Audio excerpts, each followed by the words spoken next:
வண்டி கட்டிட்டு வந்து படம் பார்த்தாங்க, வேன் எடுத்துட்டு வந்து படம் பார்த்தாங்க, இப்படி எல்லாம் இருந்துகிட்டே இருக்கும். திடீர்னு வந்து சேட்டலைட் வந்துருச்சு, சீரியல் வந்துருச்சு, இனிமே சினிமாவே அவ்வளவுதான் அப்படின்னு இருக்கும்போது திடீர்னு சேட்டலைட் ரைட்டே வந்து ஒரு பெரிய ரேட் வந்துச்சு. அப்போ வந்து என்ன பண்ணிட்டு இருந்தாங்க, ஓகே நம்ம ஒரு படம் பண்றோம், கரெக்டா சேட்டலைட்டுக்குள்ள இருந்து அந்த அமௌண்ட்டை கவர் பண்ணிக்கிறோம், மிச்சத்துல இருந்து ப்ராஃபிட் பண்ணிக்கலாம் அப்படிங்கிறது ஒரு கால்குலேஷன்ல.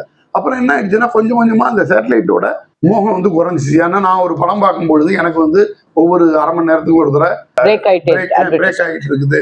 இன்னைக்கு வந்து இன்டர்வலையே வந்து நான் ஸ்கிப் பண்ணணும்னு நினைக்கிறப்ப நான் ஏன் வந்து அரை மணி நேரத்துக்கு ஒரு தரம் ஒரு அட்வர்டைஸ்மெண்ட்டோட நான் படம் பார்க்கணுங்கிற எண்ணம் வரும் பொழுது சேட்டலைட்டோட மார்க்கெட் குறைஞ்சிச்சு. உடனே அப்போ வந்து என்ன ஆயிடுச்சு, சேட்டலைட் மார்க்கெட் போயிடுச்சு, சினிமா வந்து ரொம்ப பேட் ஷேப் போயிடுச்சு.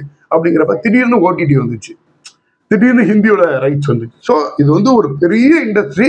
அந்த இண்டஸ்ட்ரியோட பிஸ்னஸ் தன்மை வந்து மாறிக்கிட்டே இருக்கும். அதை அடாப்ட் பண்ணி பண்ண வேண்டியது வந்து இண்டஸ்ட்ரிக்குள்ள உள்ளவங்களோட நீடா இருக்கு.